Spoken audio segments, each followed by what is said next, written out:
Mi nombre es Gisela Blanc. My name is Gisela Blanc. I'm a state representative. So art is so incredibly powerful. And I think over the last couple years, I've come to find that we have different ways of expressing ourselves through art, through music. And art, again, can be spoken word, poetry, drawings. My father was a carpenter. I failed to realize that that is a form of art. In so many ways. You get the picture. So here we are, 2020, 10 years after SB 1070 passed.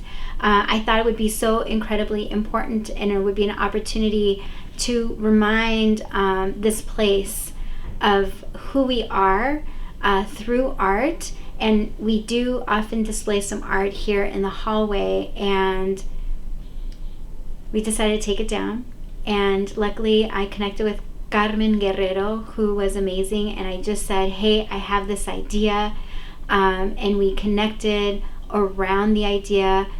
So I met her, and 2 days later we came together. She met me here. We walked through the hallway. We talked about the vision.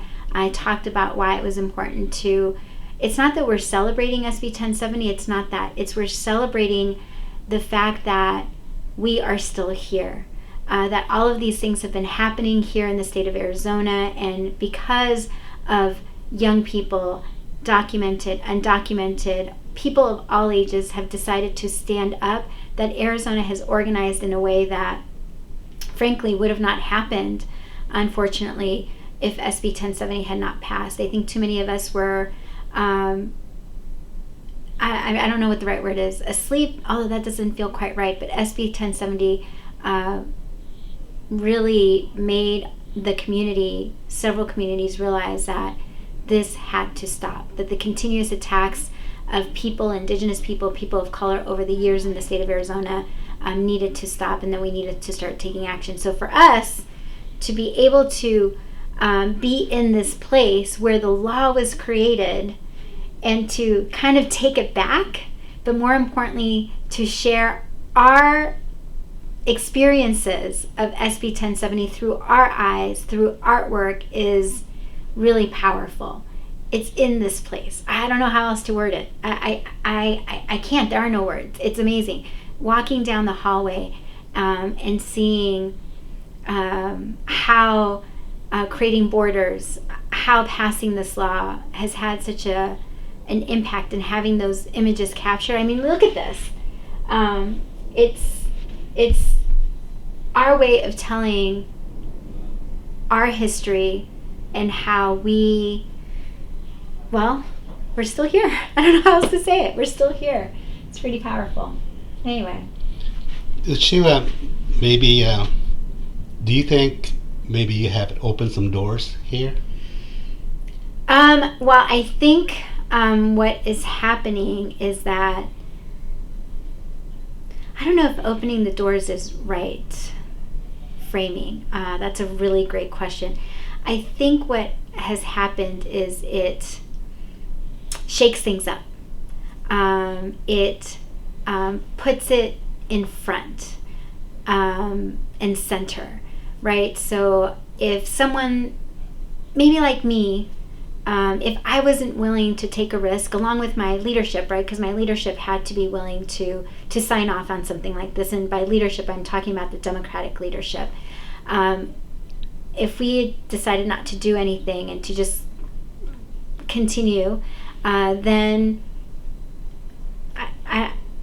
then we wouldn't be where we're at. But instead, we have people that are willing, and what we need right now, especially in politics and in a lot of these spaces that are really controlled by specific groups, people of power, we need to shake things up and kind of challenge in a way where we force people to see others as human beings. Humankind, we have to practice being both. And I think we do that because being able to display art in a way that tells a story. So you have La Morena, who has this beautiful piece that talks about, it was captured through a picture, a family that is reading, and they meet every weekend, I think is what she said.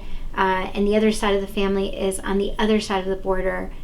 it's powerful, right? And to see it visually, you can feel it, and people need to be aware of it. Oftentimes we hear build the wall, send them back. Those are words, right? However, when you actually start to see through art, through pictures, through stories, how it has impacted families. My story, for example, I was undocumented, and I became a U.S. citizen because of Reagan amnesty.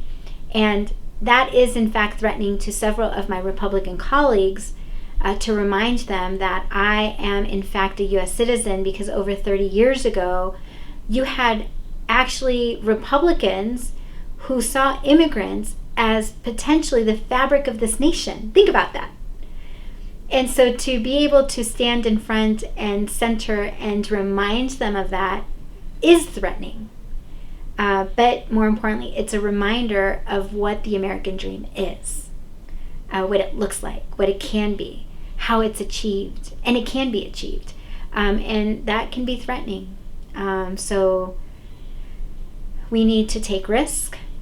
We need to be brave. We need to stand in our power, and really embrace our heritage, our culture, our past, and our present, and our future. Great. When I said opening doors, SB 1070, they did open a pretty wide door. Gotcha. And it seems like this door that was open was going into our homes, and it was all about hate. So it seems like what you're trying to do here is reverse that. Oh, so yes, what SB 1070, I guess it kicked the door open for into our homes, if that makes sense, right? Like it said it doesn't matter if you're here, we're still going to somehow invade our experiences. I don't even know how to express it. So in the sense, by kicking the door wide open to this level of racism, level of vitriol that we had already been experiencing in years past, right? But what SB 1070 did, it really just opened the door for it, for the criminalization of simply being present, and the fear of getting pulled over, and the list goes on. But at the same time, I guess to the point of opening the door, it allowed the ability for people to no longer hide, and walk through and and demand change. And so like someone like me, I guess technically is here because of things like SB 1070, because I no longer wanted to sit, and though I was always involved, but like many people, we were, hoping somebody would maybe represent us better or fight for us harder. And now we're starting to see and understand that we have to take on that challenge, and we are the ones that have to fight for our communities. We can't rely on others. We have to take it on ourselves. And I think that's what has happened after SB 1070, is people realized that we were relying too much on others when we really need to start taking care of ourselves and relying on ourselves and fighting and demanding equity and fairness and so much. Very good. Anything else? No, you don't want to hear anything else, because you know me, I can talk. Okay, cool.